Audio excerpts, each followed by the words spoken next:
Ripped from the tapestry of history, this is Threads of the War, personal, truth-inspired flash fiction of the 20th century's war. I'm Jeremy Strozer.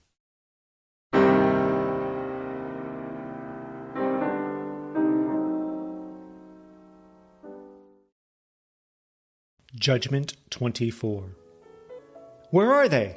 I demand of Lieutenant Freese as I move away from the field glasses mounted atop an outcrop of the observation trench within newly captured Fort Douaumont. I don't see any, he replies, while looking through his field glasses less than a meter away. The French are nowhere to be seen. Behind me flows a trickle of broken men.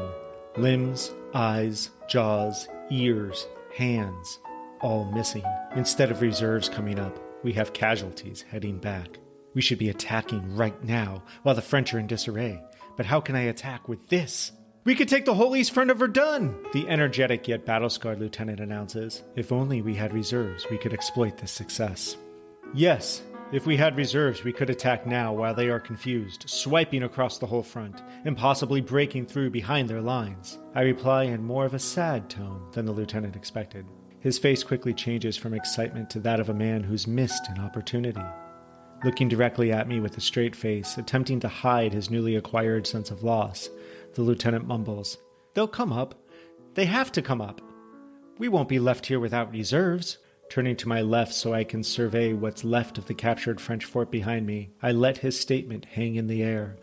Too many times in this war have our men shown amazing courage, breaking through the enemy, finding themselves on the cusp of victory when we've lacked the reserves to exploit that sacrifice. Too many times are we sent into battle without a plan for what happens if we are successful. It's as if those above us know it will be impossible, but don't want to admit it, so they don't supply the necessary forces to exploit success because they don't expect success. Then my men sacrifice everything, achieving the impossible, only to be left out in the open, alone, long enough for the French to get their act together and counterattack. My men are tired. Without reserves, we will not be able to hold this fort for long. "Captain Von Brandis!" A runner approaches from directly in front of me. I did not see him. I did not see anything. "Captain! Word from regimental headquarters!" He reaches out, handing me a small yellowed piece of thin paper. My eyes take a moment to focus. When they do, I read, "The German people are proud of the whole 7th Corps today. Exploit any opportunity that arises. Well done." Without comment, I hand the slip of paper to the lieutenant, who holds back a small smile before returning his look to me. "We have an opportunity right here, sir," he says before adding, "but we cannot exploit it without more men." "Agreed," I mumble before a long pause. He looks at me and starts toward the field glasses again, but stops before his eyes contact the lenses. "I'll order the men to begin digging in," he announces. "Yes, that would be best," I reply as I walk away from the lieutenant. As I make my way through the shattered fort, I look up at the equally shattered men who took it. Why bother? Why did we even bother?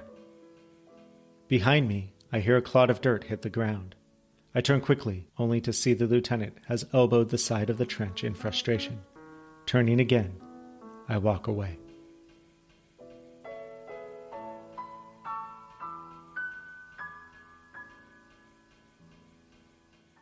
The Battle of Verdun, Operation Judgement, began with initial German successes on February 21, 1916.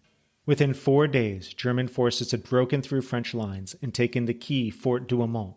Yet, just at the cusp of victory, having routed the remaining French units in front of them, the Germans were forced to slow and then stop because they ran out of men. The offensive ground to a halt just at the point when fresh reserves could have turned the tide of the battle and possibly the war. When the general in charge of German forces, Crown Prince Wilhelm, realized his men were no longer advancing, he advocated a halt to offensive operations to his commanding officer, Erich von Falkenhayn. Wilhelm was surprised when he was told repeatedly to continue to attack. The Battle of Verdun would continue until December 20th, 1916, eventually claiming more than 1 million casualties, despite very little ground taken by either side. When envisioned by General Falkenhayn, the Battle of Verdun was not intended as a breakthrough, but rather a bleeding of the French army dry. Therefore, reserves, which would have been useful for a breakthrough, were held back. A lack of strategic leadership and foresight on the part of Germany's leadership led them to prepare a battle plan that prevented victory in order to achieve a slow, painful, and utterly costly outcome. This was not the first nor the last time leadership in World War I prevented the brave fighting soldiers from earning the rewards of their sacrifices. In war, if you're going to use soldiers to take action, make sure you don't waste those soldiers' lives. One must think strategically, know what the opportunities are, and prepare for those opportunities in case they arise, whether positive or negative. Be prepared for what may occur. You might not know exactly what it'll be. Chances are you'll have a good spectrum of the options available and be prepared for whatever might take place.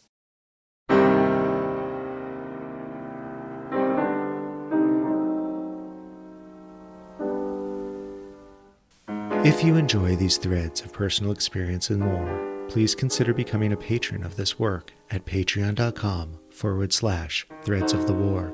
You may find my books and other work at jeremystrozer.com or wherever books are sold. If you are interested in turning notes, memories, or memoirs of a relative into a living history through such work, please reach out to me at jeremy@jeremystrozer.com.